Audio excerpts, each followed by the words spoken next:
Hunger Strike Day 7. I didn't want to make a video because I'm tired. It still takes a lot of effort to, you know, set the camera up and be on and talk and, engage and keep pushing, keep fighting. I'm really ready for this to be done. I really am.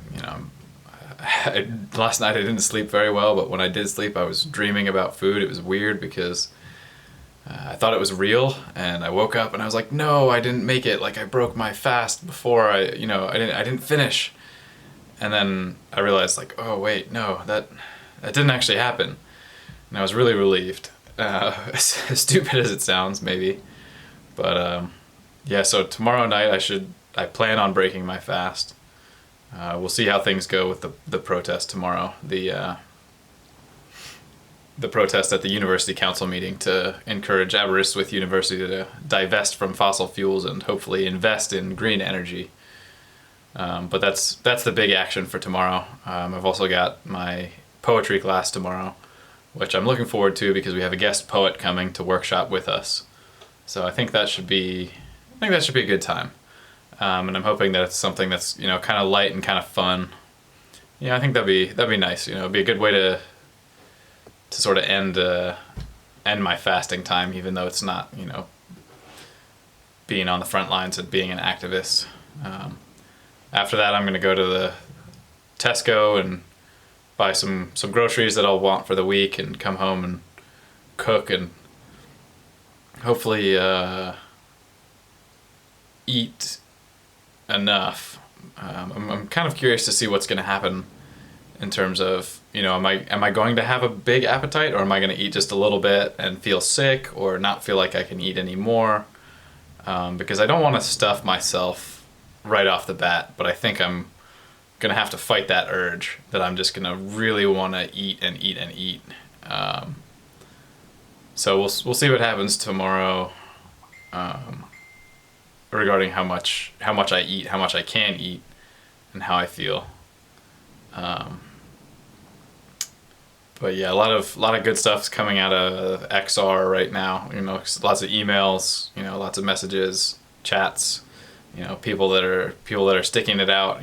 That they're seeing this through, and that we're starting to see some positive things happen. 4 of the big UK political parties have met with XR so far, which is really good progress. I was just reading that there's going to be a climate change debate on Channel 4, which I guess is one of the big news channels, and that's the first time that such a debate has occurred.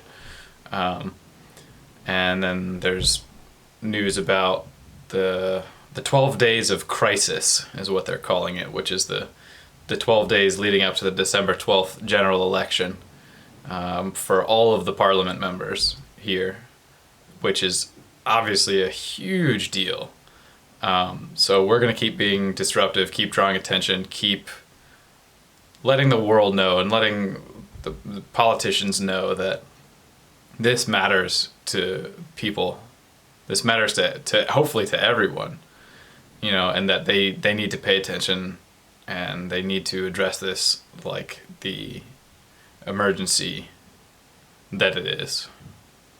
And that's our hope, that there's going to be a way out, that we get enough people on board, that we get enough leaders on board with this movement one way or another, that we can push back and that we can see revolutionary change in how we operate as a society. That we're going to move away from fossil fuels, we're going to move towards renewables. We're going to have greener infrastructure, in our cities, in between cities, that our transportation's going to change, either be green or we're going to do less of it, that we're going to maybe even start moving towards, more vegetarian and vegan diets. I think that one's unfortunately still quite a ways off. But I think that would be a big step. And just, maybe carbon taxes would be awesome. Like that's one of the number one easiest solutions, Make businesses pay for the emissions that they produce, and we should have plastic taxes, make industries pay for, the plastics, and then they have to raise the prices, and then they become less desirable for consumers. But it's outrageously cheap to buy anything in plastic. You could buy bottles of, Coke or water, or you can buy all your food at the grocery store comes wrapped in plastic. It's ridiculous. And I get it because it's stable, and it keeps food and drink, intact and safe and germ free, what have you. But we just have to have a different solution. We can't just keep putting plastic on everything. Because where does it go? What happens with it? So anyways, yeah, rant aside, tax it, make it expensive, incentivize the change, and then give, subsidies for sustainable and, biodegradable, products. Encourage those people. We need more of that, right? That needs to be the forefront of entrepreneurship right now, should be in green products and green technology and green transportation, everything.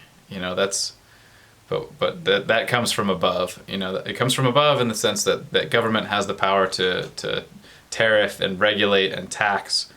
And it also comes from below because as consumers, we have the power with our wallets to express an opinion. Buy things that are green, buy things that work for us as people, as individuals, and also as a society, as a sustainable long-term society. That's your choice, what you buy. And think about that really carefully, when you're purchasing something. Is it something you need? Is it something you want? What are the repercussions of that purchase? Who's paying the price for that purchase? If you are buying lots of plastic and you throw it out, you never see it again. And, okay, so, your hands are clean. No, but they're not, because where does that plastic go? Who ends up dealing with that? Whose beach is that washing up on? Whose marine life is that ending up inside? Just think about the careless destruction that is happening outside your immediate view, and think about what role you're playing in that, and whether you're making things better or making things worse.